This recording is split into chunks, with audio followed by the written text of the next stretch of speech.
Hey, welcome to another episode of Chad's Beer Reviews.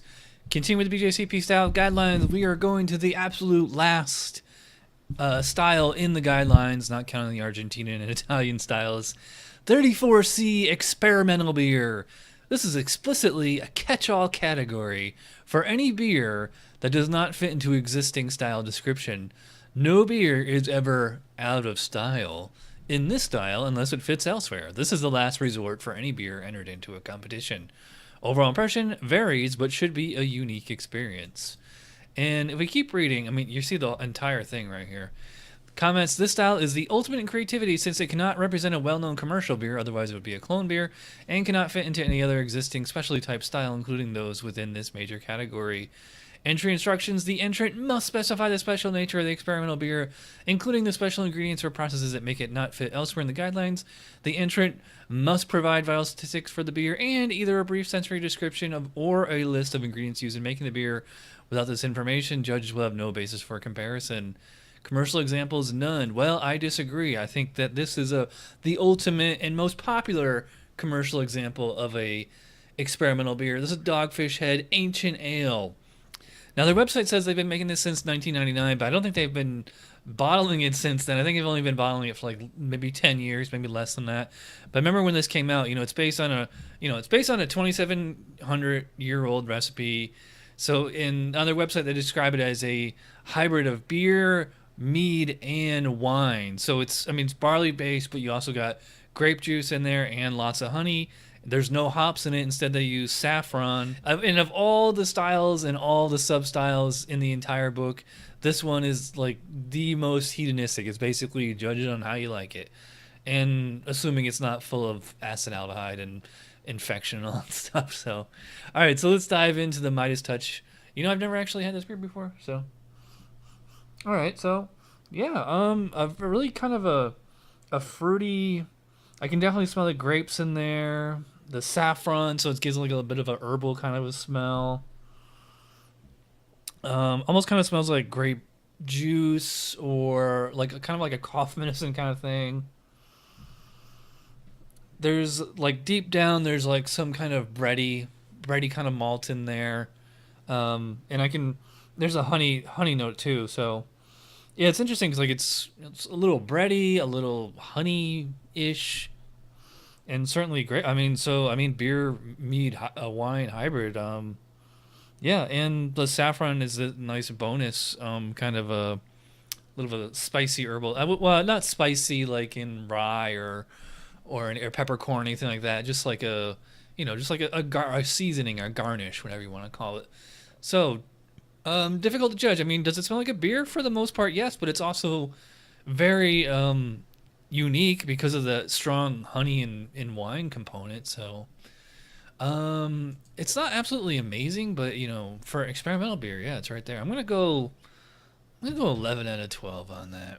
And also it's 9% ABV and it doesn't reek of like booze or it's not fusel alcohol or anything like that. So appearance, well, a little bit hazy, kind of a coppery color, kind of looks like Dogfish 90 actually. Probably about a 9 or 13. Yeah, about a 13 SRM. Fairly hazy. Not New England IPA haze, but it had about 2 fingers of foam when I poured it, but since it's not an entirely traditional beer, it's not surprising that there's no real foam lingering around. Plus, it's 9% ABV. So, yeah, I'm gonna go the full 3 out of 3 on appearance there. Flavor, well, this should be really interesting. Cheers. This beer definitely lives up to the way it's marketed as a beer mead wine hybrid because I'm getting a little bit of each. I'm getting a rich kind of bready malt. Kind of reminds me of like a Maybach or like a really pale Doppelbock. And I'm also getting like a lot of honey in there. There's no hops. But the saffron is this lovely herbal kind of thing, and I can taste it right away, like as soon as it hit my tongue. There's one thing Dogfish Head is good at. It's making all these specialty type beers with all these wacky ingredients, and making them work. So, you know, you got the bready malt, you got a lot of honey in here, you got the saffron as like this kind of garnish, just kind of offering like a contrast to the sweetness between the honey, and those grapes are in there, so it is giving like a bit of a juicy kind of a flavor. I would not call it, to me, I don't really drink wine enough to really know this.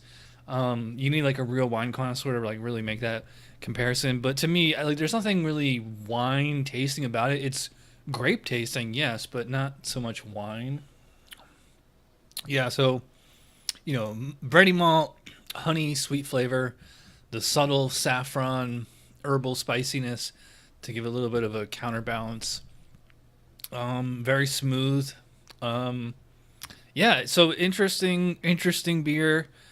I don't think I'd go as far to say it's magically delicious or even delicious. I'd definitely say it's more interesting. I like the way it tastes, but it's not blowing my socks off or anything. So, how to score this? Well, as a experimental beer, yeah, it's right there. Overall taste is really nice. I'm gonna go, I think, 18. Mouthfeel.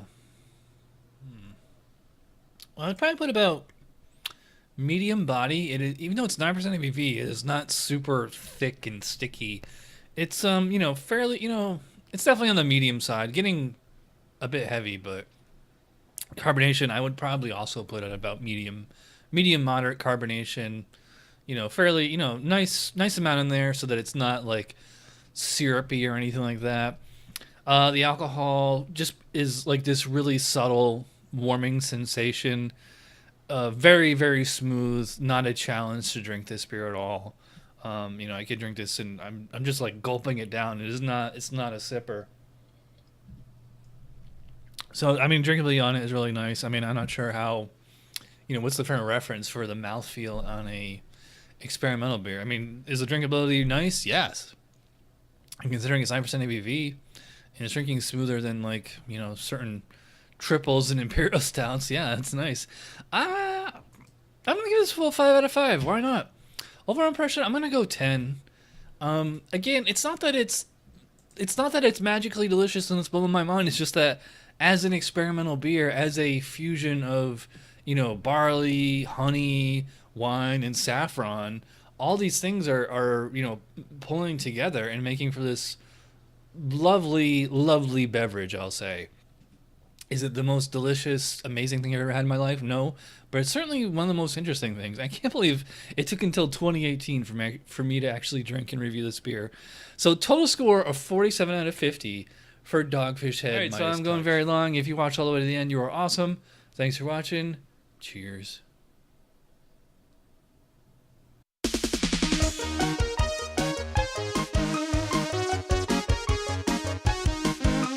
Somebody brewed it. Chad just reviewed it. Thanks for watching Chad's Beer Reviews. Trust me, the next episode will be a lot better.